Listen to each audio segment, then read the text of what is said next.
On behalf of Loyola University Chicago and Quinlan School of Business, I would like to welcome you all to the celebration of life of Professor George Kaufman. My name is Nenad Jukic, and I'm a professor of information systems here at Loyola's Quinlan School of Business. I first met George in August of 1999, when I joined Loyola as a young assistant professor and was given an office right next to his. I was quite nervous about meeting him since I knew what a prominent professor he was. Even though I was in a completely different academic field, I knew of his reputation as world-class banking expert and of his many accomplishments. It didn't take me more than a couple of days to lose all my inhibitions around him and simply start enjoying having such a cool, witty, confident office neighbor. He has been nothing but friendly and encouraging to me from day one. I was immediately charmed by his directness, sense of humor, and love of a good discussion. Very quickly, we became fast pals, and I was so fortunate to enjoy decades of his friendship. It was truly a privilege to be in his orbit and his circle. I miss his perspectives and insights every day. It is my great honor to open this ceremony celebrating his life. Before we begin, I want to thank Mimi for all her love and energy that made this celebration possible. Thank you all for joining us today and hearing from many of George's colleagues, friends, and family members. Enjoy this celebration.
Hello, I'm Kevin Stevens, Dean of the Quinlan School of Business.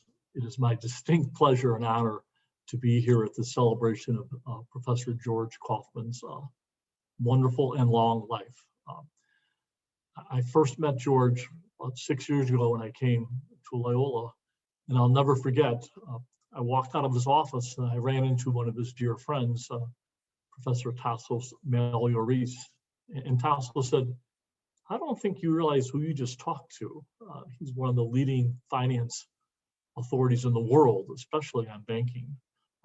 And so I was so impressed by his life and his legacy that whenever I saw him, he was not George to me until about 4 or 5 years after I met him. He was always Professor Kaufman.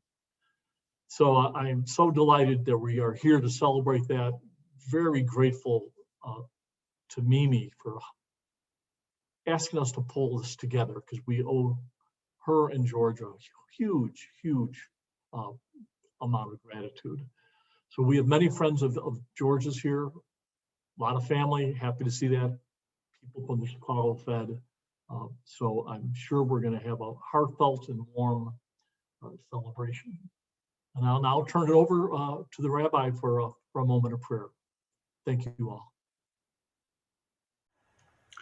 This is Chaplain Yaakov Dvorin from Rainbow Hospice and Palliative Care, offering a blessing on behalf of the departed soul of George Kaufman, an individual who contributed mightily to this world and truly made the world a better place for others.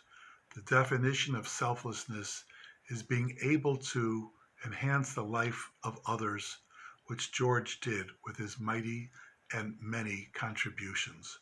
We ask that the Lord judge George's soul to be good and pure, permitting him into the highest levels of heaven by virtue of his goodness, kindness, and contribution in this world to others, making the world a better place for others. At the same time, that the Lord provide Mimi with much comfort, support, and healing in the knowledge that she was married to an extraordinary man, someone who made the world a better place for all. Thank you, and may the Lord be merciful. Amen. First, thank you all for taking the time out of your life to help me say goodbye to this amazing, complex, wonderful man. You'll have to forgive me because I'm going to read this. I don't want to forget anything. George was more than just smart. He was wise and so funny with that quick, dry wit, that twinkle in his eye. We laughed a lot together. I thought he was brilliant and I thought he was fun. As part of his professional life, George traveled a lot, enough that he had extra pages put in his passport. The first time we traveled together was very early in our relationship. We'd only been dating a couple months. He called me at work and said he was going to a conference and did I want to come with? And by the way, did I have a passport? The conference was in Thailand. That started our travels together. And he was amazing to travel with, the Energizer Bunny personified. No matter how long or arduous the flight, no matter the number of time zones we flew through, George got off the plane ready to go. I, on the other hand, got off the plane feeling like I'd been hit by a Mack truck. Ultimately, it's the character of the man that really matters. George was a man of his word, ethical, responsible. He strongly believed that since his job was to teach, he had to show up for class. I think he missed one day of work in his life, and that's when, as an adult, he had chickenpox. George also never went back on his agreement to speak, even if a more prestigious opportunity availed. So when he was asked to join an annual meeting in Jackson Hole, he had to turn it down because he had made another commitment. He taught 3 days a week, Tuesday, Wednesday, and Thursday. When he was asked to present a paper in Hyderabad, India, he scheduled his flight to leave on Friday and return on Monday. He spent more time in the air than he did on the ground, but he didn't miss class. He wrote, he edited, he published, and in his field, it was most common that names appear alphabetically, no matter the contribution. He told me early in his career, he thought with a name like Kaufman in the middle of the alphabet, he would probably be first 50% of the time. Not so much. His co-authors had names like Barth, Bierweg, Benston, Bliss, Eisenbeis, Evanoff, Herring, Horwitz, Hunter. You get the idea. His work was his joy, but he did have a life outside of the office. He was quite the romantic. I don't know if you know the story of how he proposed. This confirmed bachelor, we'd been dating for a couple of years. It was early fall. The holidays were coming. And so I asked him if he would rather I spend Thanksgiving with him and Christmas with my family, or the other way around. In that calm voice with the twinkle in his eye, he said, well, I thought we'd get married at Thanksgiving. I didn't miss a beat. And I said, well, I guess then I'll spend Christmas with my family. We both laughed. And for almost 20 years, we celebrated our anniversary the day after Thanksgiving. George was a workaholic, but his one concession to being married, he went from a 7-day work week down to a 6. He stopped going in the office on Sunday. George was a collector of art, and his taste leaned towards the modern. His collection showed his sense of whimsy. Calder, Moreau, Marino. He had a blow up of Munch's The Scream in his office at home. One of the perks of his travel was visiting art museums all over the world, but his favorite always remained the National Gallery. So when he was in DC, a minimum of 4 times a year, you'd find him roaming the galleries for at least half a day, and often with his friend, George Benston. He was a reader. Fiction, thrillers were at the top of his list. And he was a sports enthusiast, a big fan of the Bears and the Bulls, but he felt that the seats were best in the living room, not the stadium. He was a philanthropist, something he kept very quiet. His charities included many large, well-known organizations, the Parkinson's Foundation, of course, Doctors Without Borders, Ocean Conservancy, the Planned Parenthood, but he also supported some that were not so well known, like Puppies Behind Bars, that have inmates training service dogs for wounded veterans, or the Old Irving Park Community Clinic here in Chicago that gives free health care to the working uninsured and underserved poor. And his last efforts at philanthropy, he donated his body to the Parkinson's Foundation. Here's a pitch. They need healthy bodies as well as those afflicted with the disease. So I've signed up to donate mine, and you might consider it. It's astonishing to me the number of condolence cards I received and how many people told me how much George had helped them, both men and women, in their studies, helped them to publish, helped them in their careers. I want to read an excerpt from one that gives you an idea of how much he was appreciated. This is from Gillian Garcia, a wonderful woman who has become a good friend. She titled her note, Compassion and Courage. She says, I first met George when he was a visiting scholar in the 1970s at UC Berkeley, and I was an assistant professor in the business school. Each week, a small group of George's friends had lunch. The business school had roughly 100 faculty. Only 3 were women, and the other 2 were married to professors at Stanford. New to the US and California, I badly but did not have a mentor. George stepped up, and for the next 40 years, he was the economist I turned to for guidance. That was George. He supported people around him in so many ways. He had a gift for gathering people together, for organizing events. He initiated an informal faculty lunch table at Loyola that went on for years. And he did variations of that everywhere he visited. He organized informal dinners at conferences, and then more formally was one of the founders of the Shadow Financial Regulatory Committee and also the Financial Economists Roundtable. And he organized ongoing seminars from his Center for Financial Studies and Policy. The list goes on and on. This wonderful man had such a tough start. A little boy, when his family barely got out of Nazi Germany, he told me that he and his sister were told to grab a toy because they were going for a train ride. Then again, fleeing the Netherlands. Like so many refugees, he arrived in the US and enrolled in school not knowing a word of English. He did good for himself, but he never thought he did good enough. He always thought he had to try harder, work longer, put more effort in to keep up with his peers. On the other hand, he was happiest when he felt that he was surrounded by people who were smarter than he was. To me, he will always be my amazing, complex, wonderful, resilient husband. To love and be loved is the greatest blessing on earth. Thank you all for helping make this event memorable. Before we pray, I would like to say a few words.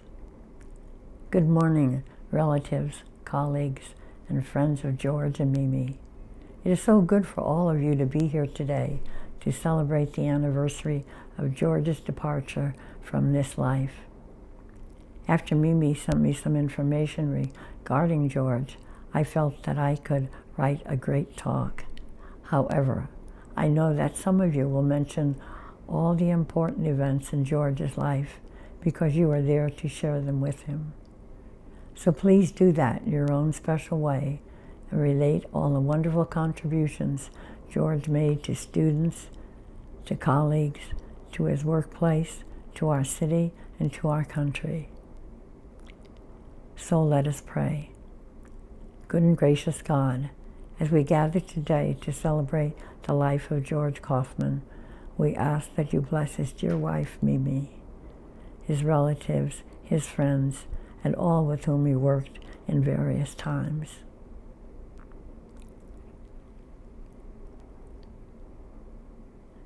Because of the horrors of World War II, George and his family moved to Amsterdam and then to the United States, where they fled to New York, retired there, and later settled in Chicago.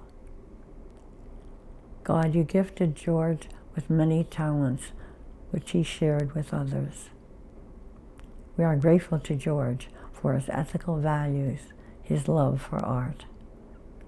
We are grateful to George for his organizational skills and for his ability to captivate audiences. We are grateful to George for his publications and for his research abilities. We are grateful to George for his contribution to the Federal Reserve and to Loyola University Chicago. We are grateful to George for his wit and for being a wonderful man.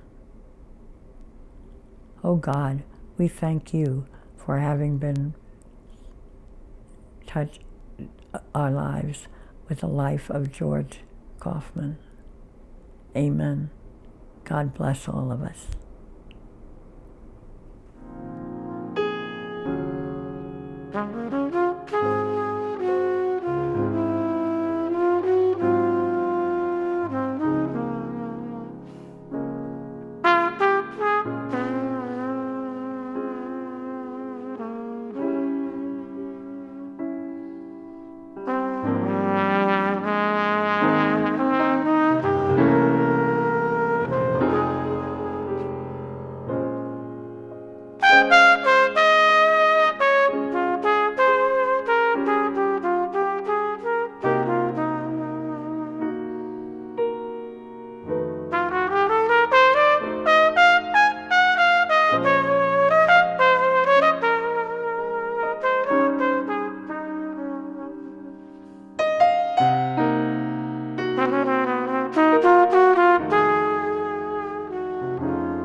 Kun Lee. I am a friend and longtime colleague of George at Loyola University Chicago. In the next segment of this webinar, we have short videos from family, friends, and colleagues across the world reflecting on the impact George has had on their life. For me, when I think of George, one of the first things that comes to mind is his dedications. One time, George flew in from Tokyo in the morning and came straight to the office. Then worked the entire afternoon as well as teach a 3-hour evening class. That is a perfect example of commitment, and no one was more committed than our friend George. As you watch this video, I hope it helps you remember your own memorable moments with George. Thanks. My name is Nancy Bernstein, George Kaufman's niece. I didn't know my uncle well. As a child, George lived far away in Oregon and then in Chicago. I wouldn't go so far to say that he didn't like children, but let's just say that George didn't relate particularly well. To a young girl who read H.A. Ray's Curious George books over and over, I imagined my uncle to be the man with the yellow hat, tall, reserved, and mysterious. Our family was quite small, and I didn't have many uncles in my life, so George received favorite uncle status by default. My brothers and I were always happy to receive his holiday fruit baskets and wall calendars, and we maybe saw our uncle in the flesh once every few years. As an adult, my interest in George's followed divergent paths that never quite crossed. I'm not particularly literate in economics, so I could never really fully appreciate my uncle's accomplishments. I just knew that they were significant, very significant. My mother, Ruth, always remained devoted to her older brother. She and George immigrated to New York City in 1940, barely escaping the fate of millions of fellow Jews. My mother still has the photograph that was printed on the front page of the New York Times of two small, blonde-haired, freckled children tightly holding hands as they disembarked the last ship that left Holland before it fell to the Nazis. Their small hands formed a strong bond that would last a lifetime. I will undoubtedly learn many things about my uncle from listening to others who knew him far better. I look forward to hearing his friends and colleagues list his accomplishments and identify his lasting legacy to his field. But as well respected as he was, Dr. Kaufman will always simply be Uncle George to me. Thank you to Mimi and to all those listening for the opportunity to remember him with you. He will be missed. Hello, my name is Ruth Bernstein, formerly Ruth Kaufman, George's younger sister. We used to have a running joke between the two of us where he would always remind me on my birthday that I was catching up. Well, I guess the time has come. I'm not going to rehash what all his colleagues have so aptly discussed in their numerous obituaries. I hope, however, to give some personal insights about George's younger days that make these accomplishments even more remarkable. We were both born into a tumultuous era, George in March 1933, and I in December 1934. It was the beginning of the Nazi regime in Germany, and even secular Jews were not exempt from the horrors imposed. My father was well aware of the dangers. Around New Year's 1936, the family literally snuck out of Berlin. We went to Amsterdam.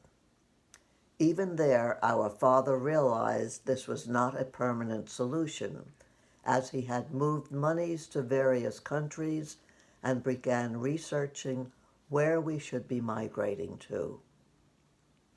I had found correspondence to many places, amongst which were Paris, London, Shanghai, and others.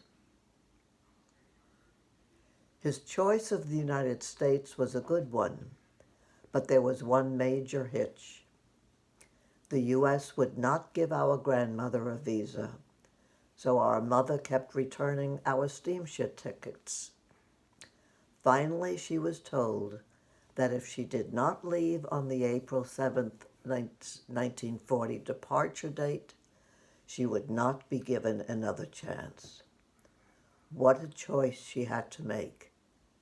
Our grandmother was rounded up in 1942 and sent to Auschwitz to be murdered. Needless to say, this had a devastating effect on our family. Our father, not being able to find employment, enrolled at Fordham Law School and became a lawyer. He would specialize in restitution cases, getting back the lost or stolen properties for himself and other Jewish families. Our family atmosphere was stressful for our parents as well as for the two younger children. What was going on in the world and causing our parents such strife was never shared or explained to us. My parents thought they were protecting us from this evil, as they did when my mother became critically ill. Consequently, we did not understand why we were always in a high state of anxiety. Children were meant to be seen, not heard, was the agenda.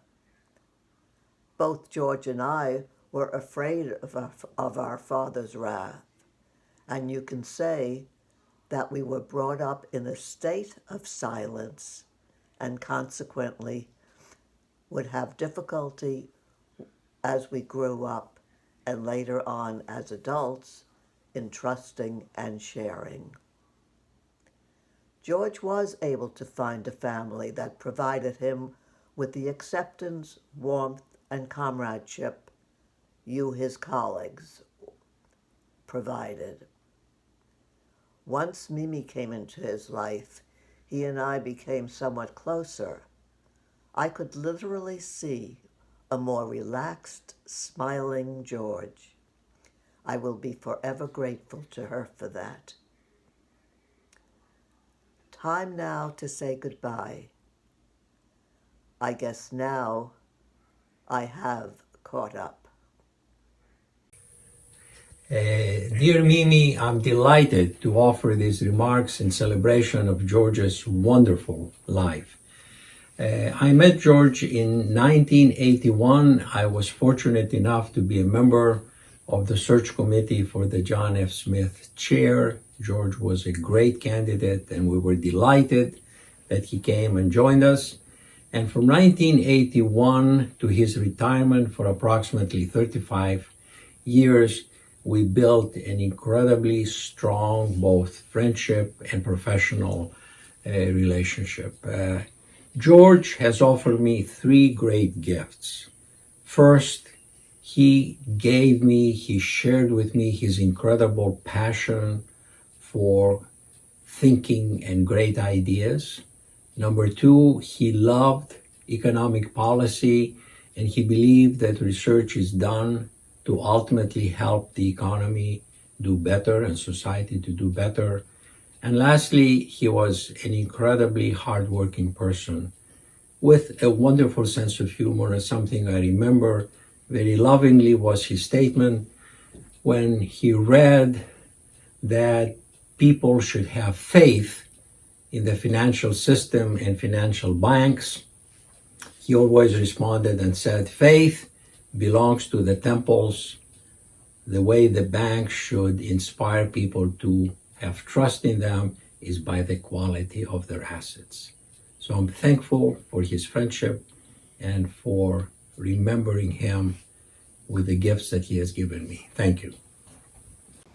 Among his other gifts, George was a great organizer. He organized the Finance Economists Roundtable starting in about 1993.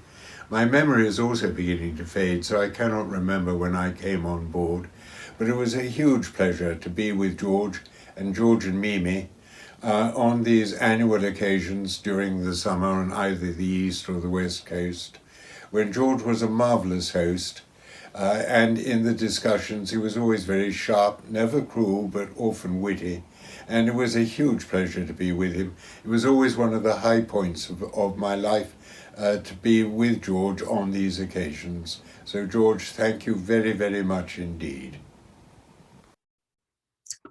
George and I had a bantering but warm friendship. Economists are a bellicose crew, and George was captain of the Economist ship. We like to argue and find the weak points in others' arguments and burnish the strong points in our own. George often challenged me to think more clearly, work harder, and seek truth. He was kind to me and invited challenge and discussion, even when I was much junior to him and certainly less knowledgeable in many of the topics we conversed about. He extended friendship to me despite our differences in worldviews, ranks, accomplishments, and experience. I'm grateful for the many ways in which George prodded me and opened my eyes to things I would not otherwise have seen. I miss him. I'm delighted to have this opportunity to say a few words about Professor George Kaufman. George was a man of towering intellectual capabilities, unparalleled integrity, and he was a tireless worker. If you were ever in the Schreiber Center, George was probably there with you somewhere, looking over files, analyzing data, making copies. George was the Schreiber Center.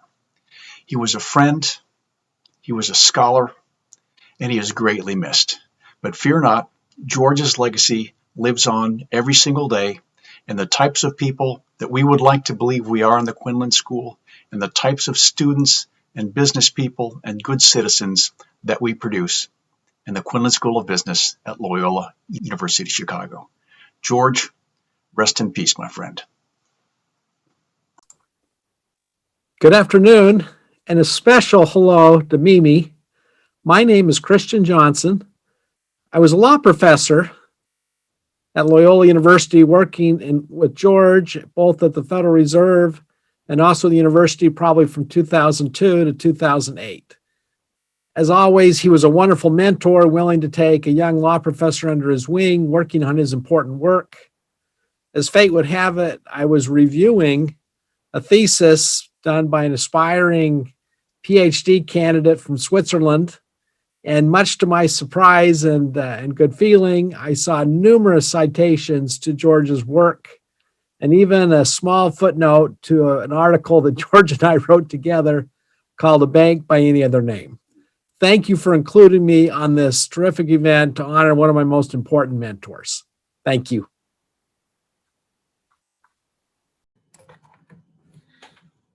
When I think of Dr. Kaufman, I think of a man who had a very strong passion for his work, which was in the field of public finance.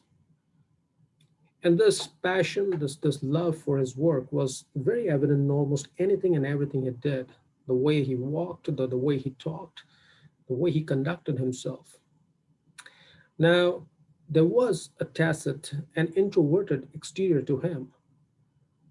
But if you knew him very well, which I did, you would have realized that despite the giant mountain that he was in the field of banking, in the field of monetary policies, in the field of public finance, despite the enormous ocean of knowledge that he was also a person who possessed immense human touch and humility and was very charming. I remember he would come through the doors of the Department of Finance, taking his energetic steps with a lot of panache. And despite the fact that I was a mere student in 1999, he would always acknowledge my presence, and he would point his finger at me as a gesture of greeting. I remember when I got my first job, I went and talked to him. And he gave me a small tutorial on CP, commercial papers. And then he gave me a book where he diligently noted down all the pages I must go through in order to succeed at my job. The last time I met George was at a Sloan Foundation event, where despite his tremendous physical limitations, he gave a very impressive speech. And that speech reminded me of that man that I knew from 20 years ago, who may not possess the same physical attributes, but was the same man who had tremendous dedication, tremendous love for his work and for his profession. I am so lucky to get to know Dr. Kaufman. George was a very dear friend. He was a great mentor. He was a wonderful colleague. But above all, he was an amazing, amazing human being. So thank you, George, for your life. Thank you so much. Hello, my name is Susan Reese. I'm an associate dean in the Quinlan School of Business. I knew George Kaufman from when I began at the School of Business in 1998. George, faculty member in finance, was teaching graduate students, doing research, working at the Fed. I recall talking with George more when we moved into McGuire Hall. He was on the 5th floor, I was on the 2nd floor. I'd be up on the 5th floor and stop in to talk to him in his office filled with books and papers. George always had a great story to tell, was generally very funny, and nice to be around. At that time, he wasn't teaching undergraduates at all. And I kept saying to him, George, my undergraduates need your wisdom. They need to know about the markets and the Fed. You got to teach my undergrads. Eventually, I prevailed, and in 2004, he started teaching undergrads. I think he enjoyed the experience because they were so interested in what he had to say. They were certainly able to absorb the information and become more transformed because they took a class with Dr. George Kaufman. I also remember visiting the 5th floor during lunchtime when George would eat with a bunch of his friends. George, again, always had a story to tell or a joke and was enjoyable to be around. He is still missed in Quinlan School of Business. Thank you for giving me the opportunity to reflect on George's life at Loyola and the School of Business. Hi, I'm Nick Lash. I'm a professor of finance here at Loyola. George and I got here around 1980, and we've worked together ever since then. And I came here as a department chair, and I was absolutely delighted we'd get someone like George Kaufman joining us. We had very high expectations, and he exceeded them significantly. George was a tremendous asset. No one raised the profile of Loyola University or the Department of Finance, no one here at Loyola as much as George has, both nationally and internationally. In addition to all of his excellent research, he was very committed to Loyola and the Finance Department, School of Business. He worked on many committees. He spent lots of time. As many of you know, a very high energy guy with lots of creative ideas, and his contributions were significant. On a personal level, George had very broad interest and was a very engaging conversationalist and always fun to talk to. And finally, one thing that all of us remember so well was George's sense of humor. He had a wonderful wit, and we all very much appreciated it. And on that, all I can say is we miss him. We miss him a lot. And what can I say other than he was a tremendous asset, and we all miss him. Thank you. I'm Tony Santamiro, the Richard K. Mellon Professor of Finance at Wharton and former President of the Federal Reserve Bank of Philadelphia. I'm pleased to be part of the group that is honoring George. He will be missed, I will miss him, and I'm sure his family and his lovely wife Mimi will miss him. There's much that can be said about George's academic career. In my own case, it dates back all the way to the beginning of my academic experience. I was an early participant at the Federal Reserve Bank of Chicago's Bank Structure Conference, an organization and a venue that he founded when he started his career at the Chicago Fed. It had an enormous impact upon my knowledge and my career itself.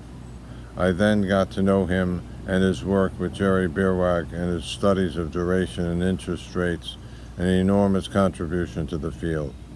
After that, George went on to the entire area of financial stability and regulation. He spent many years in that field and has had a tremendous impact with his work with George Benston and Bob Eisenbeis, to say just a few. All in all, he has continued to go from topic to topic, contributing in a meaningful way to the national discourse and the academic discourse in the field. We will miss him. We will miss him most annually when we meet at the Financial Economists Roundtable, another organization that he founded. George, we will be thinking about you often. Thank you very much. My best to everyone. Hi, this is Bob Lighton. I'm a non-resident senior fellow at Brookings, and I am honored to participate in this celebration of George's life. I can remember back probably over 35 years ago when I was just a young whippersnapper at Brookings who had written some controversial stuff, and George asked me to join the Shadow Committee, and it was an incredible honor to do this. It really had a huge impact on my life. I met a lot of terrific colleagues, all of whom are here today, celebrating George's life because they had probably equal affection for George. George was always very solicitous of my views. He was a wonderful gentleman. He was constantly prodding me to think about things that I hadn't thought of. He was an inspiration to me in all of the writings that he did. And he couldn't have been kinder. He was a true gentleman scholar in every sense of the word. And the world will miss him. There are not many people that are like him. And I'm just honored to be here with all of you today saying thank you for George Kaufman. Thank you to all of you. Hi, this is Iftikhar Hassan from Fordham University. It is my honor to be a part of this event today. George Kaufman was one of the most intellectually curious academic person I have met in my entire career. It was my good fortune that I teamed up with him and my friend Kurt Hunter in 2004, and later on joined by Jerry Caprio in building Journal of Financial Stability. George, we immensely miss you. We miss your academic contribution. We miss your friendship. We hope to be able to take your vision, your academic spirit forward. And that's our commitment to you. Thank you very much. Hello, my name is Harold Benning, a professor at Tilburg University in the Netherlands in Europe. I'm here to say a few words commemorating George Kaufman. George and I have been working together for a very long time. We met in the early 1990s in Chicago, and since then a lively cooperation started.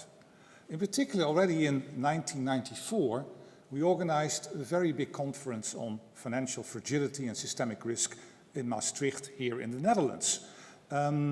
George was involved, and also a very close friend of George Kaufman, George Benston, the two very close friends. So it was a very good project.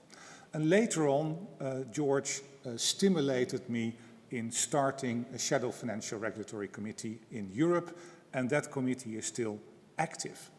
And since then, similar committees have also been set up in Latin America, in Japan, Asia, and Australia, New Zealand. I've really appreciated working with George. He was a very lively and witty character, so he was combining seriousness with his sense of humor. I met him the last time in September 2009 when I had dinner with George and his wife, Mimi.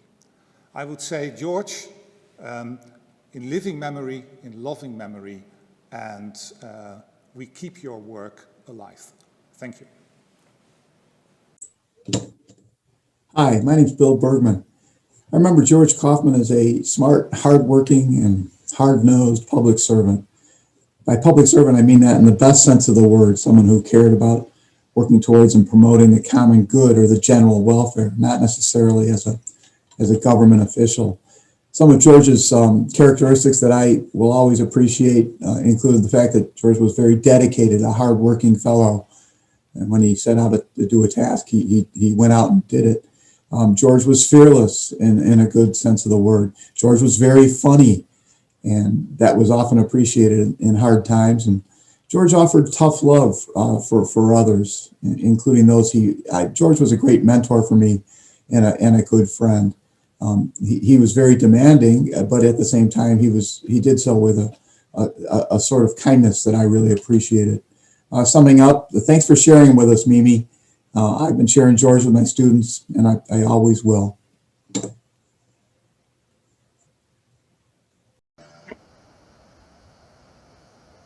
Hi, I'm Bob Eisenbeiss, and I want to thank Mimi Winter and Loyola University for the opportunity to share with everyone 10 remembrances of mine, reflecting both my personal and professional admiration for my good friend George Kaufman, whom I've known for more than 50 years.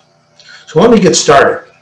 Number one, I first met George when I was in the job market after graduate school in 1967.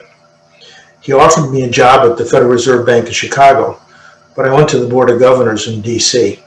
George never let me forget that, but thank goodness he didn't hold a grudge. Number two, in the early 1970s, George was behind the founding of the Chicago Fed's Bank Structure Conference, which was in place for some 50 years. Before the bank was remodeled, some of you may remember that the conference was held in a room that was built like a cereal box, narrower and more shallow than it was tall. Number three, George had more ideas than time to work on them. So he found others to work with him, and he shared his ideas. I, like many others, worked with George on papers, and I was clearly the better off for that opportunity, that's for sure.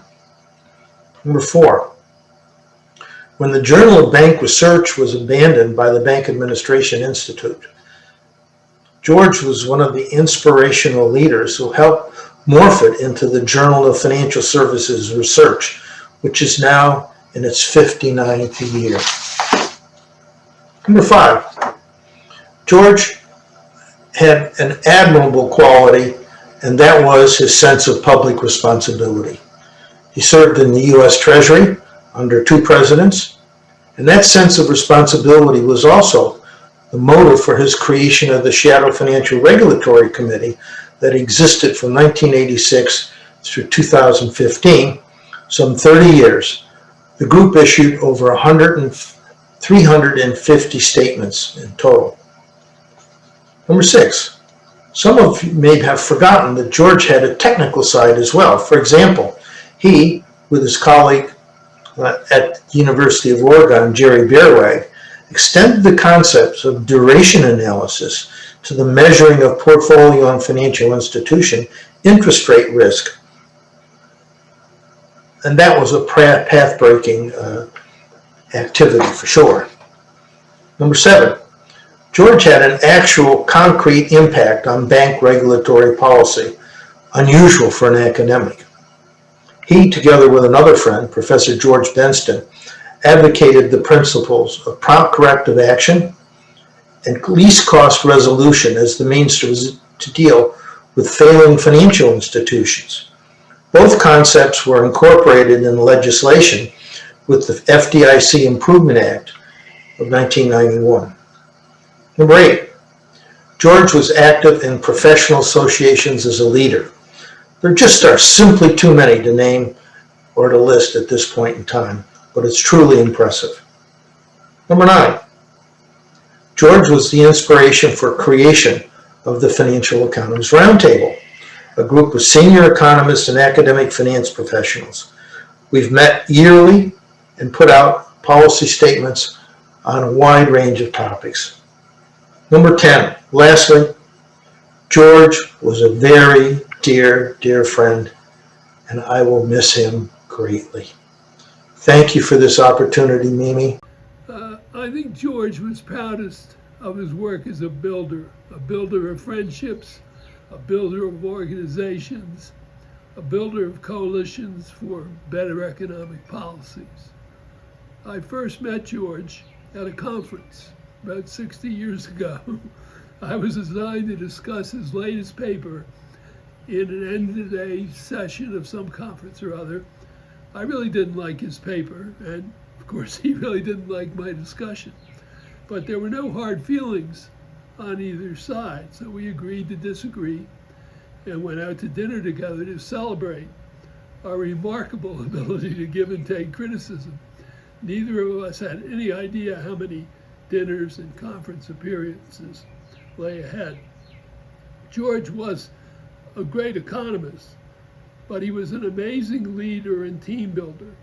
Besides putting together what must be at least 40 conferences on various ad hoc subjects and conference volumes, he conceived and worked on a half-century of annual bank structure conferences sponsored by the Chicago Fed. These conferences greatly raised the academic standard of research on monetary policy and the microeconomics of banking. George also founded at least 2 journals that are still running strong, the Journal of Financial Services Research and the Journal of Financial Stability. And they're going strong despite the fact that neither is affiliated with an association that collects dues and pays for it. Thank you. These memories of George are sent with our deep affection to our dear friend Mimi from Eileen and Harvey Rosenblum. When I think about George, I remember meeting him for the first time in Santa Clara, California in the 1970s at the Western Economics Association meetings. Little did I know that meeting up with George at the Western meetings would become a tradition and that we would meet for over 50 years. Often, we would attach an extra week's vacation with Mimi and George after the meetings, exploring the Pacific Northwest. For George, it was a remembrance of his time in Oregon, and for all of us, it was a nice exploration. We cherish our memories of our year in Eugene in 1977, when Harvey took a sabbatical from the Chicago Fed and taught at the University of Oregon. There we shared many good times with George, and we got to know him well. When it comes to George Kaufman, I find it difficult to separate the professional aspects from the personal side. I will always remember his kindness to friends and to strangers. Let me share an example of his constant willingness to assist young people in our profession. I wrote him when I was a student needing a job, as well as an introduction to people at the Chicago Fed. Thanks to George, I got an interview. The rest is the history of a friendship and a professional association that lasted more than half a century. George found me a home to rent in Eugene, Oregon. He took me jogging with him. I lost 40 pounds and thereby added 30, maybe even 40 years to my life. And while jogging, he taught me all about interest rate risk, his hot research topic at the time. I cannot fail to mention the many conferences we organized and the papers we worked on, but most important are the memories of the time we enjoyed together talking about finance and economics and public policy. Those are the moments I will always remember and will always treasure. George, you will be in our hearts forever. I'm honored to share my memories of George Kaufman. I remember George best from conferences hosted by the Chicago Fed and by conferences we collaborated on at Loyola University, Chicago. George enjoyed organizing conferences. Conferences were a way for him to engage with leaders in finance and public policy. He was a perfectionist. His conferences were carefully planned and professionally executed. His topics were timely and diverse. The content was excellent, and the presenters and discussants were superb. I would like to conclude with a story. In January 2015, I was flying from Dubai to Kathmandu, Nepal. Seated next to me was a senior official of the Nepalese government. We began to discuss finance and public policy in developing countries. Unsolicited, he remarked how impressed he was with the Chicago Federal Reserve Conference on International Banking. I smiled, knowing that this was a conference George spearheaded and championed. How pleased George would be to know that his conference and contributions were being discussed at such a high altitude in a remote part of the world. Thank you, George, for your contributions. I am Sam Peltzman, and I'm pleased to contribute some memories of George. I first encountered George when I was a PhD student with a fellowship at the Federal Reserve Bank of Chicago. My early research was in the area of bank structure regulation, and George was a mentor and enabler of incredible value in my early career, which carried forward that interest in bank structure regulation.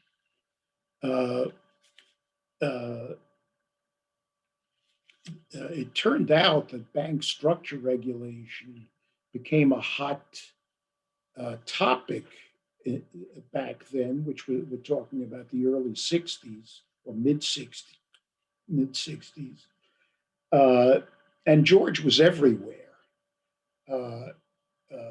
There were academic conferences, there were non-academic conferences that I can vividly recall from that era. George was the organizer and the general maven for all of this.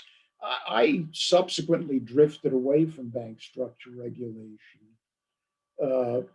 But then we had 2008 and 2009, and suddenly everybody who had ever done anything on bank structure regulation was in great demand, And who was there but George?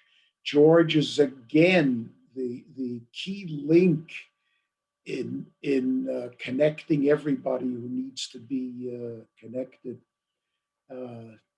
I can recall getting a call from George in 2008 or 2009 saying we have a conference here at the Fed of Chicago. Get down here right away and I'll put you on a panel. And he did. He did. It was so fast that I was listed as from the Swiss National Bank, and I had to see that I had to give the usual disclaimer. But that's an illustration of George. The whole field would not have been what it was over his career were it not for him. And he was not only valuable, but of course he'll be sorely missed. Let me start thanking you for your invitation to participate in this ceremony in memory of George Kaufman. I want to share with you two memories I have of George. The first, it was his visit to Madrid. He gave us a talk at the Bank of Spain and he came over to our home. I remember very vividly our conversation about the importance of respect versus power.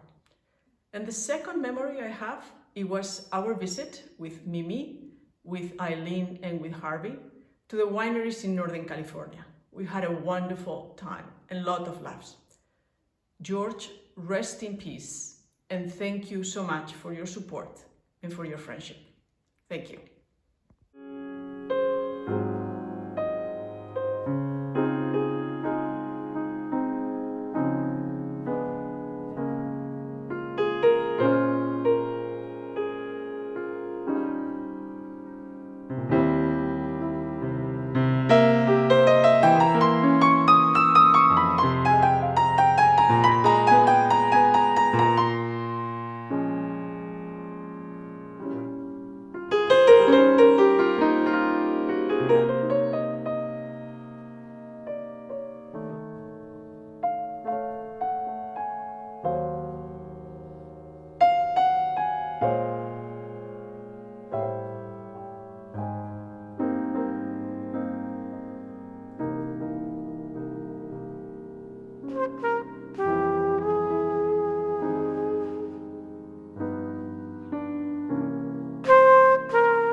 Hi, I'm Doug Evanoff, a retiree of the Federal Reserve Bank of Chicago. I was pleased to be part of the planning effort for this event. My only regret is that it had to be done remotely. I knew George since I started as an economics student because of his research track record. He was obviously in the upper echelon of the field. I knew him personally for some 35 years as I worked with him at the Chicago Fed on research forums and projects. He was a permanent fixture at the Fed from the mid-1980s when he returned from Oregon until he retired from Loyola and the bank. We had an annual review process at the Fed where we would address whether or not we wanted to renew the contracts of consultants. It was always a no-brainer with George. We knew we wanted to have him around.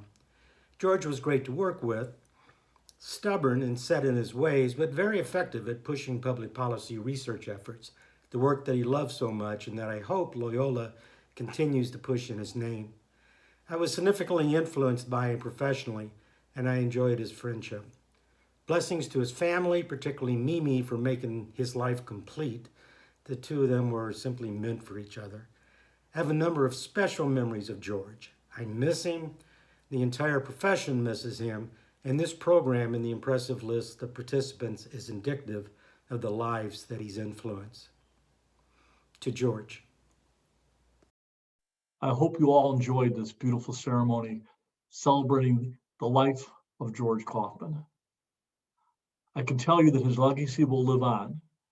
More details will be forthcoming, but I can assure you that the center that George started many years ago will continue, and his research stream will continue, and his memory will remain at Quinlan. We will let you know more about some of our very exciting plans when they come to fruition. And now I turn it over to his dear friend and colleague, Tassos Malioris.